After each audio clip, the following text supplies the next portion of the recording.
Hi, my name is Mark Brunton. I'm the Operations Section Chief for Cal Fire Incident Management Team 3, and this will be the final briefing for the CZU Lightning Complex.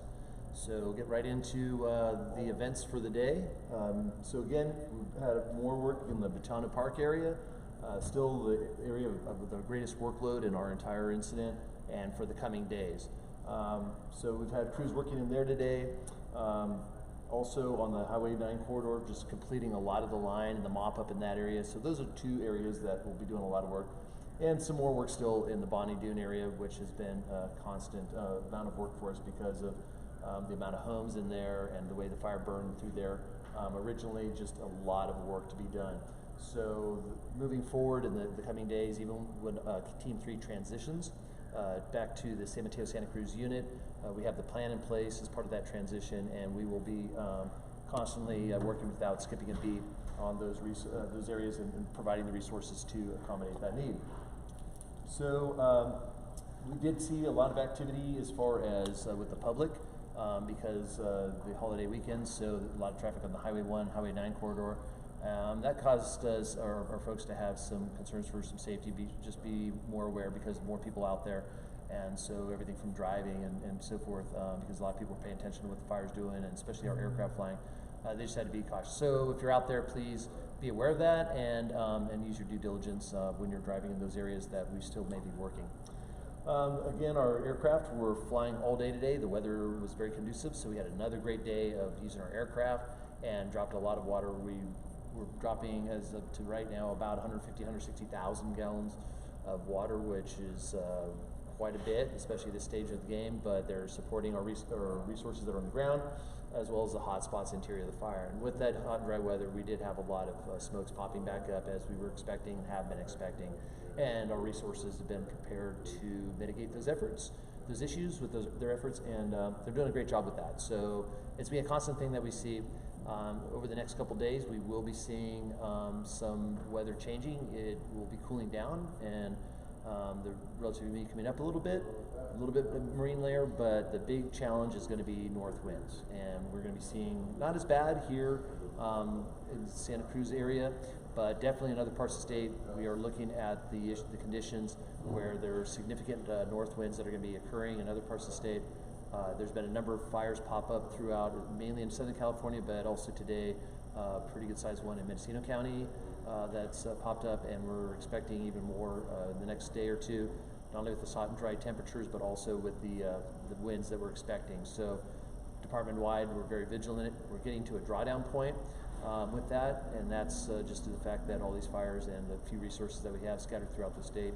Also with our incident management teams, Team 3, like I said, is going to be transitioning out and back to the local unit. And so after Wednesday, Team 3 will be moving on, and we may be deployed elsewhere within the state, or at least our members going back to their home units, going back to work. And so we'll see what transpires from that and go from there. But definitely leaving the fire in the capable hands of the local unit, and they'll just continue on with the work ahead. So we just want everybody to be prepared moving forward. We are early in the fire season still, even though it's September. You're already seeing the weather that we're seeing. Long-range forecasts, the best that they can be, are looking at very dry and potential windy fall, which concerns us, and then even into the winter. So what we do ask is please be safe. Please think before you're doing anything in the outdoors that could start a fire. Take the time when you have an opportunity to do your defensible space moving forward in the future, because that did make a difference in the case of this incident.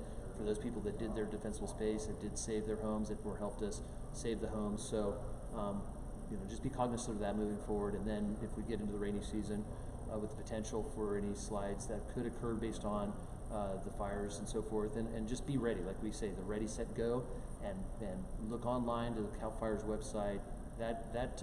That whole idea, the concept, is good no matter whether it's wildland season or the winter. Just be prepared is the thing to do, and moving forward. So that's kind of where we're at now, and definitely a lot better than we've been about 3 weeks ago when we started this and giving updates throughout. I just know that we're in a much better place, and hopefully everybody's back at home we've done our best to get everybody back there. There's still a few folks that are going to be in the process of getting back to their homes, and wish everybody the best. It's been a privilege for Team 3 to serve the community, and for the privilege for me to be the voice for the team, and also for the over 2,000 men and women that we had at one point fighting the fire and serving the public here. We thank you very much, and for your help and your diligence in that. And then we're all moving back into our day jobs. I'm going to be going back to my unit, the Ember El Dorado unit. I work in El Dorado County, and so we're ready for the rest of the fire season, and most likely our team will be deployed elsewhere in the state, and hopefully in a good way we don't have to see you again. But we thank you for everything that the community has done for us. We really appreciate that. Chief, how long have you been in the fire service? 34 years. Okay, and Director Tom Porter just came out with some new numbers today, and he said that this year has burned more acres than that horrible fire year of 2018. So in your 34 years, what have you seen for California? I mean, are the wildfire seasons getting longer? They're getting worse? Tell us in your professional opinion. Yeah, I think in my years of doing that, when I started off being young, I thought, getting on a fire that was, a couple thousand acres, I thought, oh, it's not, boy, that's huge. That's going to be a career. I'm never going to see anything like that. And I think that's been something that I've said, unfortunately, time and again, is, oh, that's the worst one I've ever see, most destructive I'm ever going to see. And I don't know, you call it global warming, you call it whatever change, and whatever it is, something's changed. I think that it's not that we've gotten worse at firefighting. I'd hope to think we aren't. I think we're becoming even better. There's more technologies. There's all these tools that we have available to us. We definitely have a more robust staffing than we ever have in our department, which has been very helpful. I know in my years I've seen a tremendous upswing in that. That's been helpful. But the conditions are very different. And we were just talking with my operations partners today. Fires are burning different than they are. They are taking off. They're very explosive. They're fast moving. So that's again where we've had to look differently on how we fight the fires, and then preparing for it. Like I've said, having your defensible space, be prepared that when we ask to evacuate that you're ready to go, and it helps us along. So yeah, it's been getting worse. I hope it doesn't get worse. I know, I think I mentioned this before, in my career, on the 10 most destructive fires in California's history, I've been in the operations section on 7 of those 10. And kind of a dubious distinction, but it's one of those things that never, and talking to people that have been doing this a long time, very few people can say that they've seen that. And most of those fires have happened probably in the last 10 years. So that just tells you there is a trend, there's something changing, there's something different that we're seeing in fires, and they are becoming more frequent and more destructive, unfortunately. And is part of that just because there are more people living in the WUI?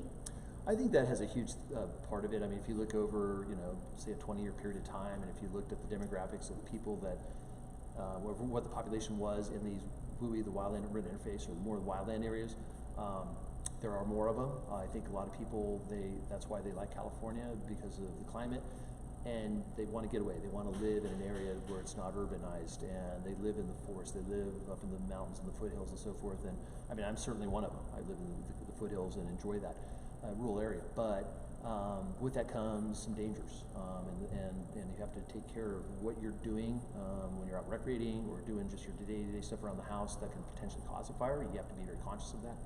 And then also be prepared that if a fire starts, what you need to do to make yourself safe, and to, when it's time to leave, so that we can do our job, and then you can stay safe. So yeah, I think that there's a definite increase in the amount of people out there, and that is part of the reasons that we're seeing the fires. One thing that we saw at the beginning of this fire is there were people who lived out in the hills, and for whatever reason, whatever was going on at that time, they didn't have power. They didn't have access to their cell phones weren't working, and so how can people protect themselves if they're living, in the dark and there's a fire that breaks out nearby? And what's your advice for those people? Yeah, it's just, like I was saying earlier, you have to be vigilant when you live, and that's kind of part of your responsibility when you do move and live into those areas, is that you have to be self-reliant. You don't have all the creature comforts that you do in an urbanized setting.